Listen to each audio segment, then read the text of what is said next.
तो गांव में पंडित जी रहते थे, उनकी पंडितानी थी। पंडित जी बेचारे कथा भागवत करते थे और कथा भागवत करके जितना पंडित जी माल लेकर के आते थे घर में रख देते थे, फिर चले जाते थे। और पंडितानी मैया बहुत पतली दुबली थी। एक दिन की बात, पंडित जी आए, बहुत सारा माल लेकर के आए, घर में रख दिया और पंडित जी बाहर निकल गए। 4-6 महीने वापस नहीं आए। पंडितानी मैया को दुबला पतला छोड़ गए और जैसे 6 महीने बाद पंडित जी लौट करके आए तो देखा पंडितानी मैया बहुत मोटी हो गई। भैया मेवा मिष्ठान घर में रखा, देसी घी रखा है, पंडितानी मैया हलवा बना बना कर पीती रही, मोटी हो गई। और जैसे पंडित जी घर में आए तो पंडित जी ने देखा पंडितानी मोटी हो गई। और पंडित जी को देख के पंडितानी रोने लगी। पंडित जी बोले बात क्या है, क्यों रो रही हो?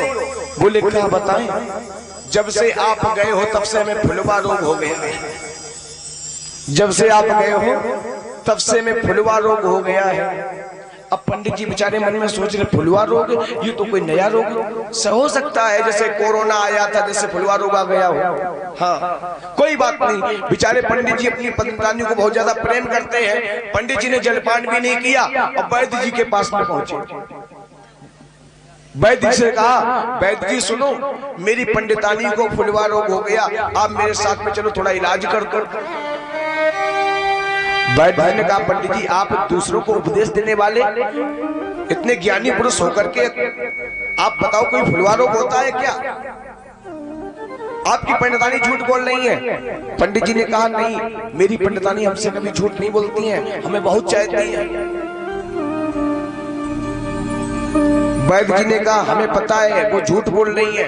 एक बार की बात, आपके पड़ोस में हम दवा देने गए थे और मैंने झांक करके देखा था आपकी पंडितानी देसी घी का हलवा बना करके पी रही थी, वो मोटी हो गई है, कोई रोग नहीं हुआ है। पंडित जी ने कहा, अच्छा ऐसी बात? बोले हाँ। नहीं तो अगर विश्वास नहीं हो रहा जाओ आज आप देख लेना। कहा ठीक है। पंडित जी वहां से घर वापस लौट आए।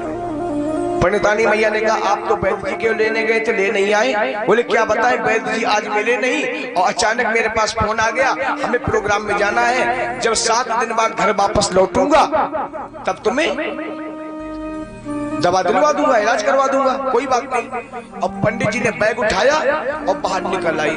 पंडितानी मैया ने समझा वास्तव में पंडित जी कथा में चले गए और पंडित जी जानना चाहते थे ये हमारे जाने के बाद क्या करती हैं। जैसे पंडित जी बाहर निकले, पंडितानी मैया ने गेट बंद किया, कुंडी बंद कर दी और कढ़ैया रख ली और हलवा बनाने लगी। हाँ घी डाला, हलवा बनाना प्रारंभ कर दिया। और जैसे हलवा बन करके महाराज तैयार हो गया, परीक्षित जी जैसे हलवा बन करके तैयार हुआ, अब तो पंडितानी मैया ने हलवा को थाली में परोसा और थाली में परोसने के बाद में अब भोग लगा रही है। अब देखो भोग कैसे लगा रही है।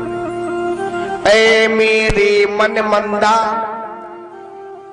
ऐ मेरे मन मंदा और मेरे सास नंदा, ऐ मेरे मन मंदा और मेरे सास नंदा, और तेरी आज्ञा पाऊं तो मैं रुच रुच भोग लगाऊं। ऐ मेरे मन मंदा, मेरे सास नंदा, तेरी आज्ञा पाऊं तो मैं रुच रुच भोग लगाऊं। और पंडित जी सारा दृश्य देख रहे हैं बाहर से छिप करके। पंडितानी मैया ने परोसा थाली में हलवा और भोग लगाने के बाद में गर्म ही गर्म खाने लगी। और पंडित जी दौड़ करके आए, पंडित जी ने कुंडी खंड कर दी और पंडितानी मैया ने थाली सरका दी। दौड़ करके महल के दरवाजे पर पाई, कुंडी खोली तो देखा पंडित जी खड़े हैं। अरे आप तो कथा में गए थे, इतनी जल्दी वापस क्यों लौट आए?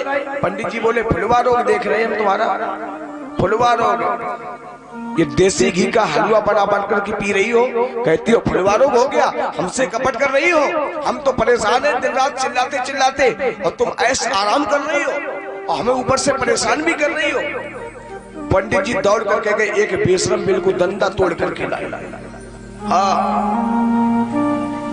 ध्यान से सुन लो माताएं, जो रसोई में दुर्भाग्य करती, जो कपट करती अपने पति और देवर से, उनके लिए पंडित जी दौड़ करके एक बेशरम बेल का दंदा तोड़ करके लाए और हाथ में लिया और क्या बोले, अये मेरो कारो सोटा आए मेरो कारो सोटा और मेरे बहू न बेटा, आए मेरो कारो सोटा और मेरे बहू न बेटा, और तेरी आज्ञा पाऊं तो मैं फुलवा रोग। फिर बोले चलो भगाओ, अब तो पंडित जी मारा मार, फुलवा रोग फुलवा रोग। अरे हमसे गलती हो गई स्वामी माफ करो, आज के बाद में जीवन में कभी मैं ऐसा नहीं करूंगी, एक बार मौका दे दो। तो कहने का तात्पर्य कभी दुर्भाग्य मत करना, और दुर्भाव जो करता है उसके साथ में यही कंडीशन होगी। बोले गोविंद भगवान की।